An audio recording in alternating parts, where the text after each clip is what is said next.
இத்தனை பேருடைய கண்களையும் ஆவியானவர் திறக்க போற. இதுதான் தேவன். என்ன நினைக்கிறான் பிசாசு? கண்ணை மூடி ஒளியின் தூதனை போல வேஷம் போட்டுக்கொண்டு ரொம்ப காலம் ஓட முடியும் என்று நினைக்கிறான். இல்லை, யெரொபெயாமின் ஆவி அம்பலமாக போகிறது. இன்றும் நாளையும் ஒரு சில அசுத்த ஆவிகள் அம்பலமாக போகின்றன.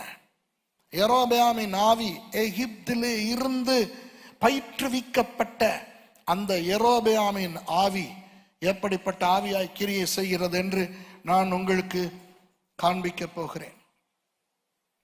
முதலாவது, காட்டிக் கொடுக்கும் ஆவி. என்ன ஆவி? காட்டிக் கொடுக்கும் ஆவி.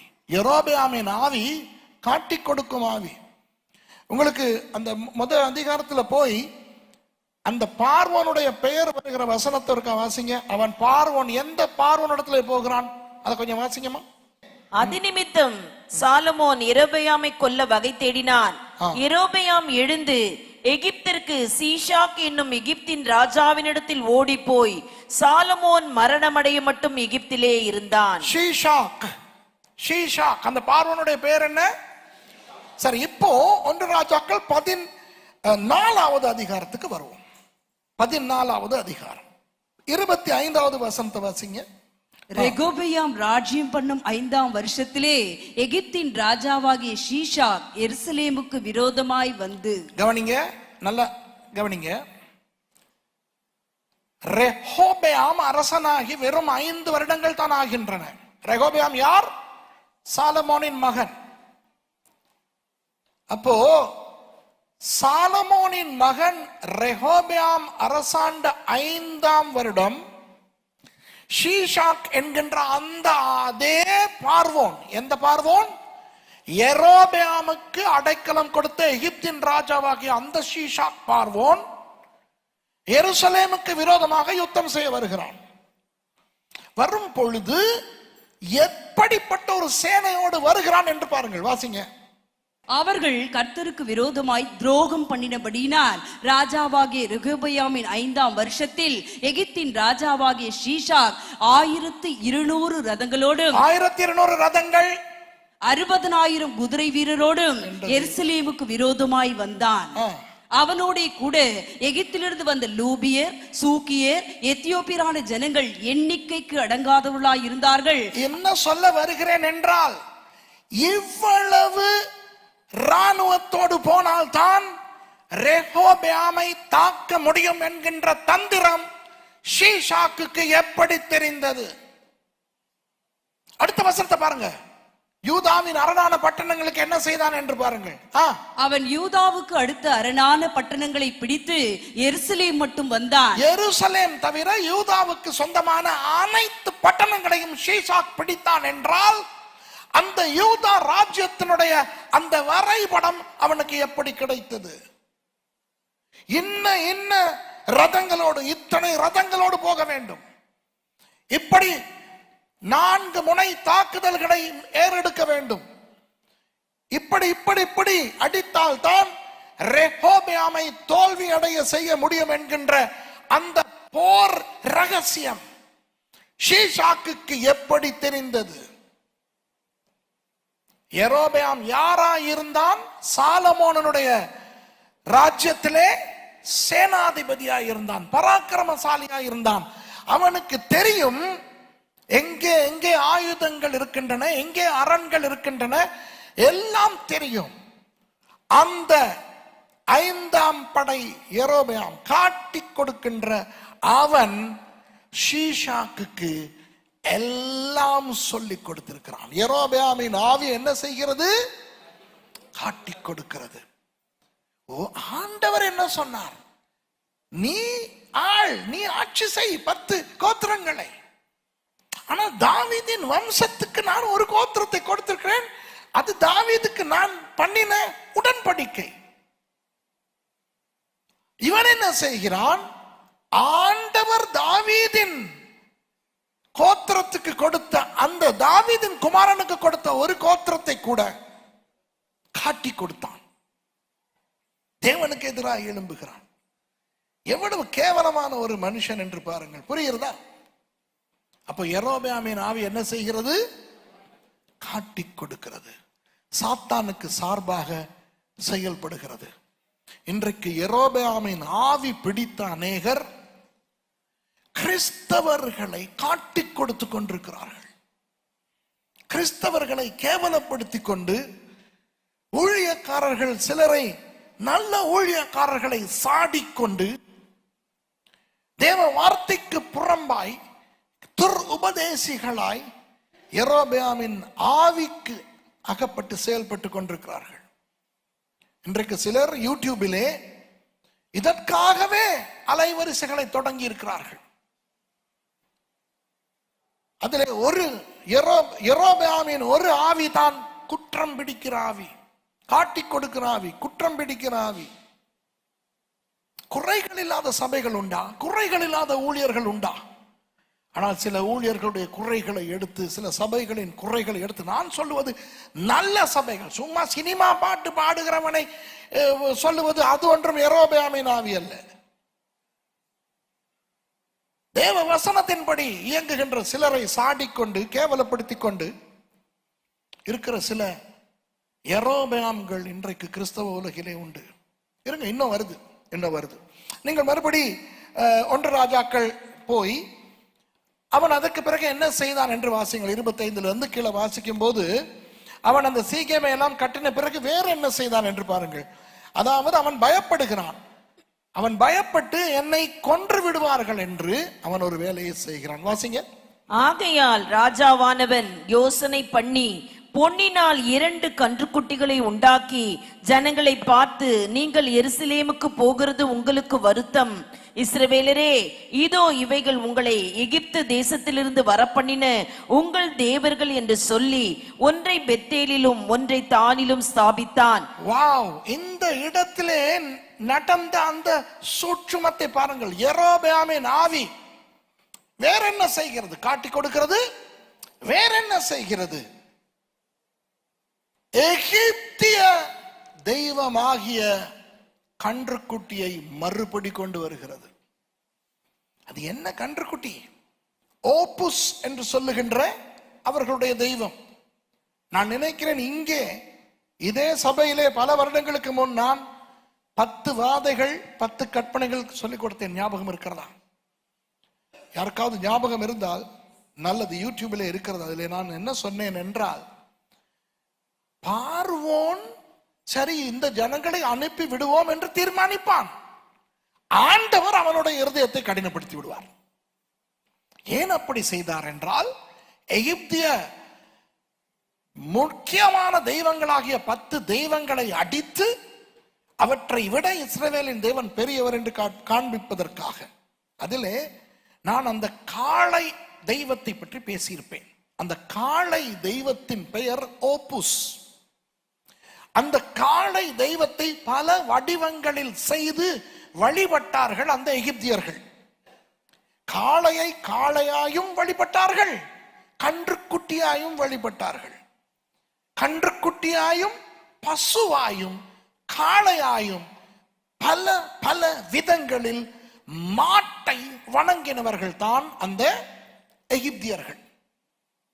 அதில் ஒன்று, பிரயாணங்கள் போகும் பொழுது, யுத்தங்களுக்கு போகும் பொழுது அந்த ஓப்புஸ் விக்கிரகத்தை சுமந்து கொண்டு போவது.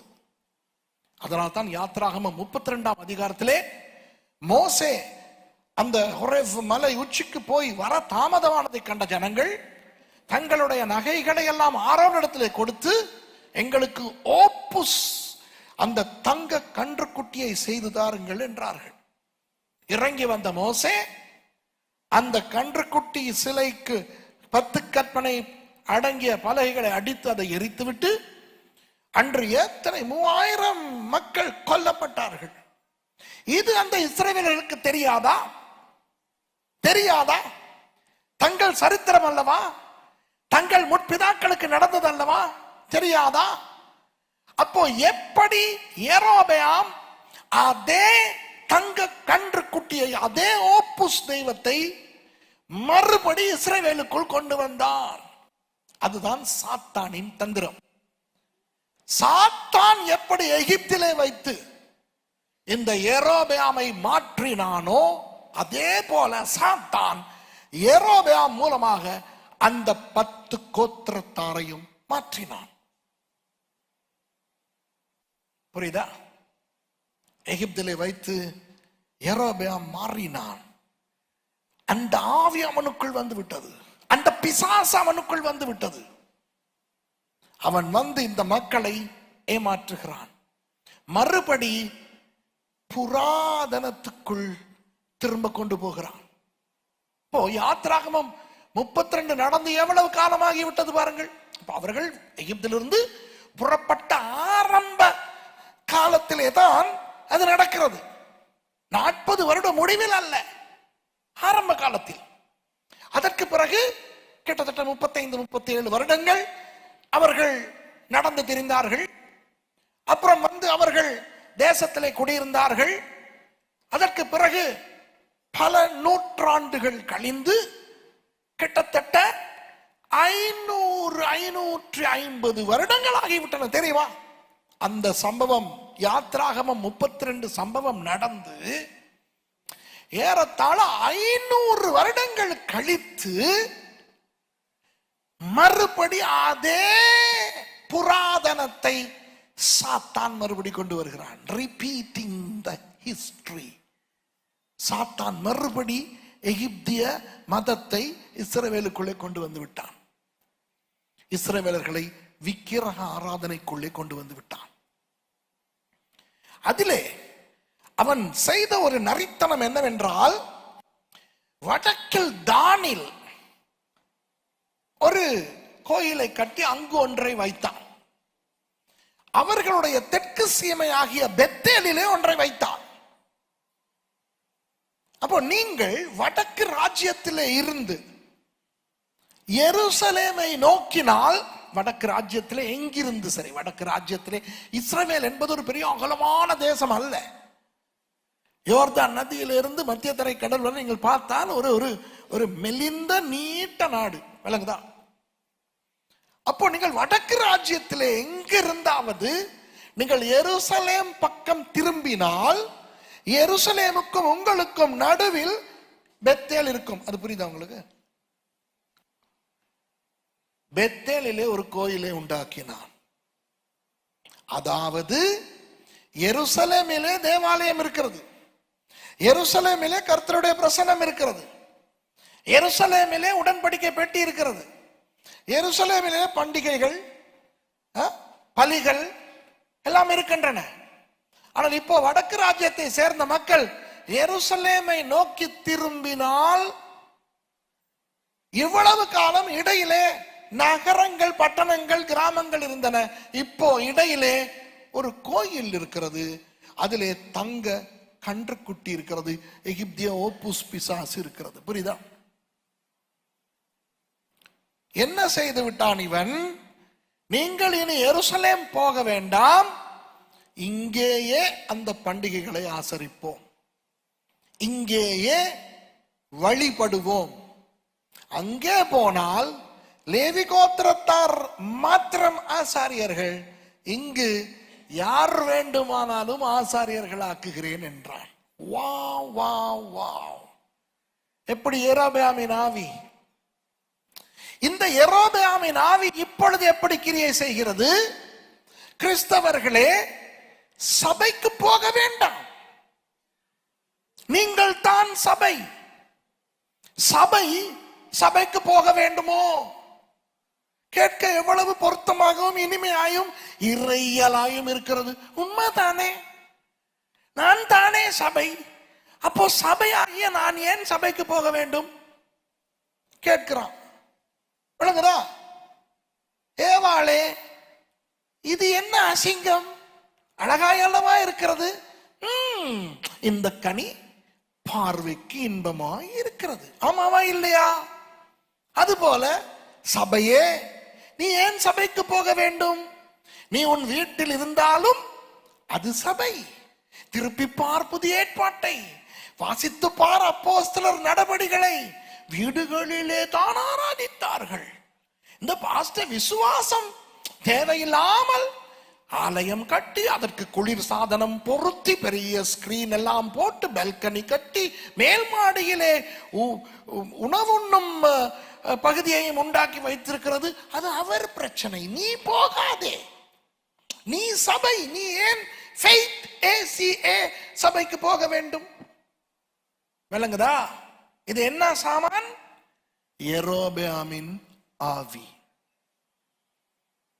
உன் வீட்டிலேயே கோயில் இருக்கிறது. பெத்தேலிலே ஒன்று, தானிலே ஒன்று. வா வா வா. உன் வீட்டிலே வேதம் இருக்கிறது. உன் வீட்டிலே, உனக்குள்ளே பரிசுத்த ஆவியானவர் இருக்கிறார். தேவன் உன் வீட்டிலே இல்லையா? ஏன் உன் வீட்டிலே இருந்து நீ ஆராதித்தால் ஆண்டவர் அந்த ஆராதனையை ஏற்றுக்கொள்ள மாட்டாரா? வா வா. யெரொபெயாமின் ஆவி. அன்று எருசலேம் தேவாலயத்துக்கு எதிராய் செயல்பட்ட யெரொபெயாமின் ஆவி இன்று சபைக்கு எதிராய், எக்லேசியாவுக்கு எதிராய் செயல்படுகிறது. விளங்குதா? ஓ, தசமபாகம் கொடுக்காது, அது பழைய ஏற்பாடு. யெரொபெயாமின் ஆவி. அது அழகா சொல்லுவானுங்க. என்ன தெரியுமா? புதிய ஏற்பாட்டுல மனதுக்கு விருப்பமானபடி நிறைய கொடுக்கணும். சபை, சபைக்குரிய ஆசீர்வாதங்கள், தலைமைத்துவம், இவற்றுக்கு எதிராக இன்று கிரியை செய்கிறது யெரொபெயாமின் ஆவி. இந்த யெரொபெயாமின் ஆவி கிரியை செய்யும் இன்னொரு விதத்தை சொல்லவா? நான் ஒரு சிறந்த பேச்சாளனாய் காணப்படுவேன். ஓகே, இப்ப நான் வந்து பேசினேன்னா கம்யூனிகேஷன் ஸ்கில்ஸ் இருக்கிறது. அப்போ சுரேஷ் ராமச்சந்திரன் கம்யூனிகேட் பண்ணும் பொழுது மக்கள் ஆசையாய் கேட்பார்கள், வா வண்டர்ஃபுல், என்ன அருமையா பேசுறார், என்ன அருமையான ஆராய்ச்சிகள், சுட சுட. இந்த உங்களோட பரோட்டா எல்லாம் அப்பப்ப போட்டு கொடுப்பீங்களே, அதே மாதிரி இந்த பழைய மாவெல்லாம் கிடையாது, எல்லாம் புதுசு புதுசா கொடுக்கிறார் இவர். அப்ப என்ன நடக்கிறது? திங்கட்கிழமை அந்த ஹாலிலே ஒரு கூட்டம், செவ்வாய்க்கிழமை மதுரையிலே ஒரு ஹாலிலே ஒரு கூட்டம், புதன்கிழமை கோயம்புத்தூரிலே ஒரு ஹாலிலே ஒரு கூட்டம், வியாழக்கிழமை திருச்சியிலே.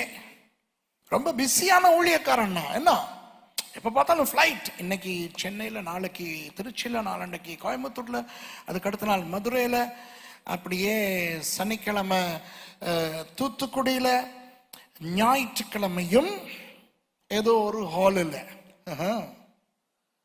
திருநெல்வேலியில அல்வா கடைக்கு முன்னால் இருக்கிற ஹால் 2வது மாடியில் ஒரு பெரிய பேனர், சுரேஷ் ராமச்சந்திரன் வருகிறார் கூட்டம்.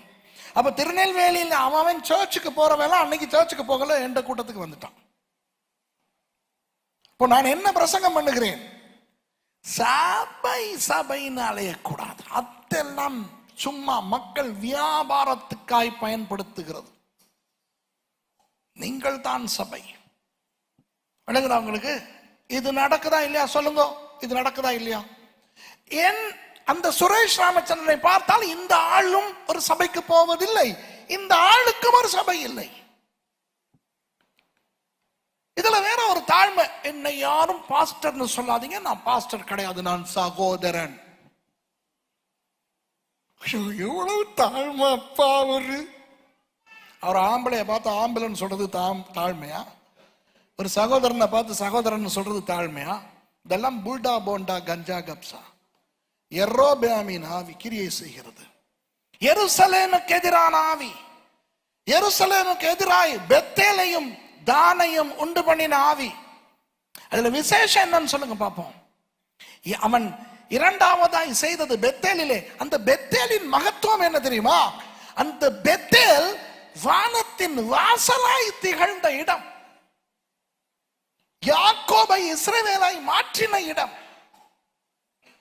ஒரு கிறிஸ்டோபனியான இயேசுவோடு போராட வைத்த இடம், தேவன் வெளிப்பட்ட இடம், தேவ தூதர்கள் ஏணிகளை ஏறி இறங்கின இடம், தாத்தாவுக்கு கொடுத்த வாக்கு தத்தத்தை பேரனாகிய யாக்கோபுக்கு ஆண்டவர் புதுப்பித்த இடம் பெத்தேல். அது முன்பு லூஸ். லூஸ் என்றால் வாதுமை, பெத்தேல் என்றால் தேவனுடைய வீடு. தேவனுடைய வீட்டை விக்கிரக ஆராதனை கோயிலாக, ஓப்புஸ் கோயிலாக மாற்றினான் அந்த யெரொபெயாம். புரிகிறதா? இப்போ நேற்று சொன்ன ஒரு விஷயத்தை உங்களுக்கு ஞாபகப்படுத்துகிறேன். உங்களுக்கு ஞாபகம் இருக்கிறதா? முகமது அமீன் அல் ஹுசைனி. யார் அவன்? எருசலேமின் மஃப்டி, இஸ்லாமிய தலைவன். ஜெனரல் அலன்பி 1917ஆம் ஆண்டு எருசலேமுக்குள்ளே நுழைந்தார் கால்நடையாக, இல்லையா? ஜாஃபா கேட் வழியாக. நேற்று சொன்னேன். அங்கு அவர் ஒரு உரையை நிகழ்த்தினார். 8 மொழிகளில் மொழிபெயர்க்கப்பட்டன. அதில் அவர் சொன்னார், இனி இந்த எருசலேமுக்குள்ளே யூதர்களும் வரலாம், கிறிஸ்தவர்கள் ஏற்கனவே இருக்கிறார்கள், இஸ்லாமியர்கள் இருக்கிறார்கள், யாரும் எந்த ஒரு மதத்தையும் தாக்கக்கூடாது, எல்லாரும் சுதந்திரமாய் இங்கு அவரவர் தெய்வங்களை ஆராதிக்கலாம் என்று. அதற்கு 4 வருடங்களுக்கு பிறகு அந்த எருசலேமில் இருக்கின்ற இஸ்லாமியர்களின் மத தலைவனாக, மஃப்டியாக நியமிக்கப்படுகிறான் அந்த அல் ஹுசைனி. அவன் 1941ஆம் ஆண்டு ஜெர்மனிக்கு சென்று அடால்ஃப் ஹிட்லரை பாராட்டுகிறான். நீங்கள் யூதர்களை கொலை செய்கின்ற விதம் அருமையாய் இருக்கிறது, இந்த யூத அழிப்பை பாலஸ்தீனாவுக்கும் கொண்டு வாருங்கள், அங்கிருக்கும் யூதர்களையும் துடைக்கலாம் என்று. கடைசியில் எதிர்பாராத விதமாக ஹிட்லர் தோற்று போகிறான். 2வது உலக யுத்தம் முடிவடைகிறது 1945ஆம் ஆண்டு. அது முடிவடைந்த உடனேயே போர்க்குற்றம் புரிந்த ஜெர்மனியர்களை விசாரணைக்கு உட்படுத்துகிறார்கள் நியூரம்பர்கிலே. அதற்கு தப்பி ஓடுகிற அல் ஹுசைனி எங்கு போய் சேர்ந்தான்? எகிப்திலே. விளங்குதா உங்களுக்கு? எகிப்திலே அவன் ஒரு 16 வயது வாலிபனை சந்திக்கிறான். அந்த 16 வயது வாலிபன் அல் ஹுசைனியினுடைய சீஷனாகிறான்.